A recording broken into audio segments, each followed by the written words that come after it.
Welcome to Parchment Update, an interview series from the Parchment Community Library to bring your community closer to you. I'm Karen Woodworth, Library Ambassador. Joining me today is Cheryl Lyon-Jenness. She's representing the Parchment Garden Club and their Holiday Chocolate Committee. Thank you for being here today. Oh, thanks so much for having me. Well, this year's holiday chocolate will be held at the library on Wednesday, December 6th from 6 o'clock to 8 o'clock p.m. Please tell us what people can expect this year.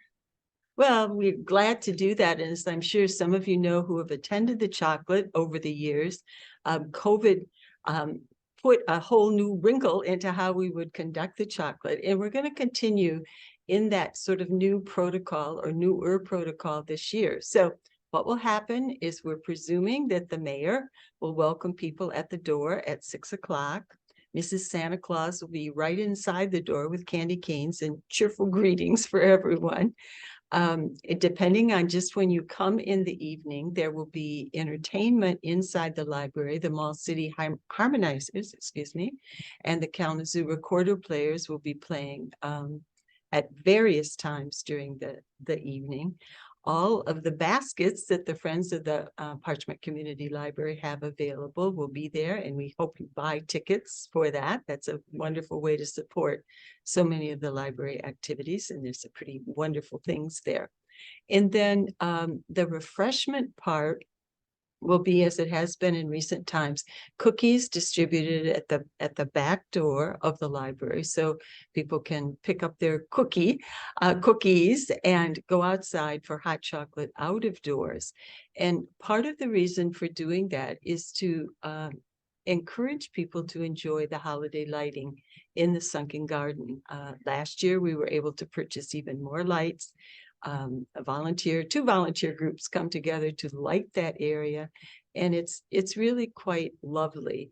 A member of the Parchment CCC, the community cleanup crew, Simeon Jabaya, will be in charge of music. So there should be music, recorded music there in the sunken garden. You can sip your hot chocolate and talk with friends and neighbors. And there will be a fire truck parked nearby for kids to investigate. So there should be lots of things to enjoy along with the other wassailing activities that are taking place throughout the city. Yeah, it's always such a wonderful event, and it's so amazing to see the entire community come out for this, such a night of conviviality and fun.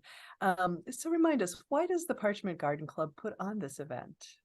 Well, we started this event, as I'm sure you know from me talking about it so many times, in 1995. And the reason at that point was quite simple in a way. The Garden Club had had the tradition of selecting a family that had had a difficult year financially or some crisis during the year and supporting them with holiday gifts. And as we talked that over, leading up to 1995, we thought, maybe there's a way that we could do something that would really have impact on the broader community. In other words, how could the Garden Club give a gift that was in keeping with what we had always done, but extended to a much larger portion of the community? So we got the idea of doing the chocolate. In 1995, we sent out an invitation with the help of the city to all the residents of Parchment, inviting them to come to the library on the first Wednesday in December to enjoy homemade cookies and homemade hot chocolate. The Parchment band program performed, and to our tremendous delight, about 250 people came for that first event. And that made us think that, we've really struck a chord here. This is a way to kind of give the community something very special to think about at holiday time. And again, then over the years, just exactly what we did changed. This was done in the lower level of the library. It was done with tremendous support from library staff and the Friends of the Library. Over the years, the entertainment changed. The Parchment Band and choral groups performed for a number of years. The Parchment United Methodist Church Choir led in carol singing out of doors. The mayor a mayor started in 1996 to light the lights in front of the library as a part of the event. So it just evolved over time. we were then delighted in 2005 when the wassailing program began, because that just added to things that visitors could do and the number of people that participated, and that increased our holiday chocolate numbers to sometimes up to about 1,000 per year, which, needless to say, increased our cookie baking opportunities extensively too. So again, it was meant to be a gift to the community that has evolved over time in an attempt to meet community needs. Yeah, such a nice gift that continues. So what do you personally enjoy most about being a part of the holiday chocolate? Well, I think what is most significant to me, and I think to many people in the Garden Club, and probably the biggest significance of the event, is the fact that it does not only represent a gift to the community, but it has clearly become a community effort, with people coming together to ensure that it goes on.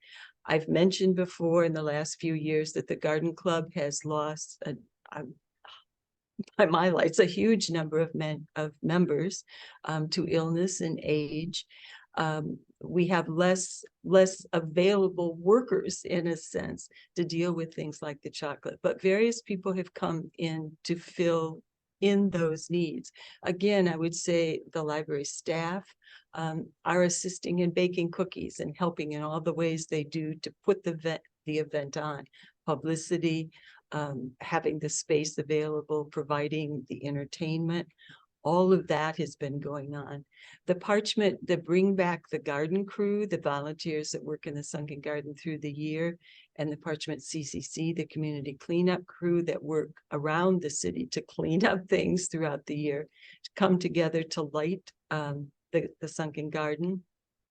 They are assisted with tremendous help and support from the Public Works crew, who place the trees and figure out how to keep the trees in the Sunken Garden standing upright through gale force winds, etc. In other words, it's an event that people have stepped up to take a role in so that it can continue. And that's very heartening to me. The Garden Club now could not do it alone. There are just not enough able people to be able to do that, but the event will go on with the help of all these other people.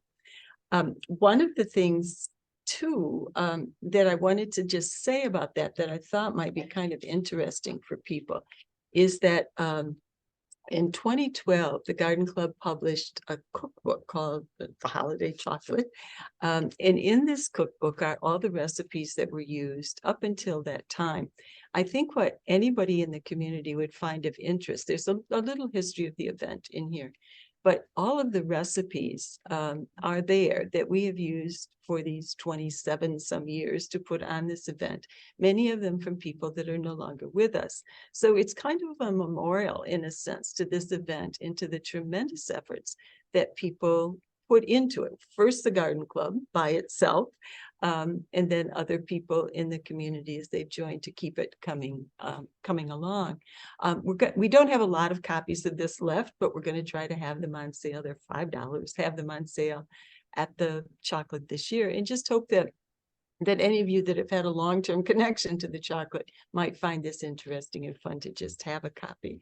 I wanted to just say something that was in here that just struck me about my saying the important thing to me is the community engagement that this event kind of symbolizes. And let me tell you a little bit about that.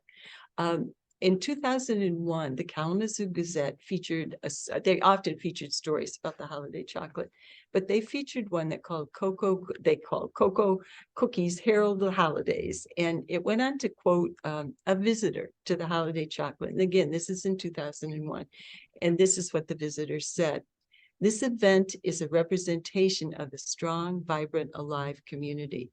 Friends just enjoying each other and the many aspects of this close community make it a great night. And I guess what's heartening to me is I think that still holds 25, 26 years later. It's still an event of that sort.